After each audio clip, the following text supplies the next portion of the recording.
এই সাধনা কিভাবে করা যায়? যোগ সাধনা 5টা বিভাগ আছে। এই 5টা বিভাগের সাধনা আমাদের করতে হবে। হতে পারে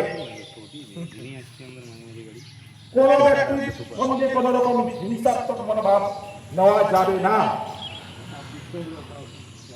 অহিংসা ধর্ম পালন করব।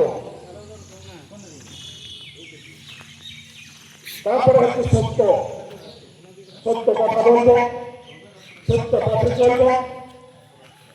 যিনি সত্যবাদী তাকে সরাসরি সমর্থন করব। সত্যবাদীকে সমর্থন করা এই সত্য সাধনার একটা মুখ্য বৈশিষ্ট্য।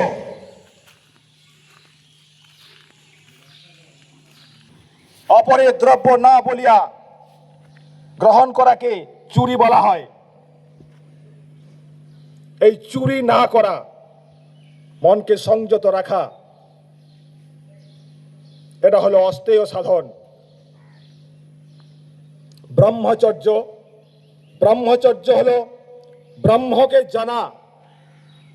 ব্রহ্মকে জানা, ব্রহ্ম আমি যে সৃষ্টি হলাম, আমার যে জন্ম হলো, কিভাবে হলো, আমি কে, এই প্রশ্ন মনের মধ্যে না এলে ব্রহ্মচর্য সাধনের পালন করতে পারবে না। আমি কে,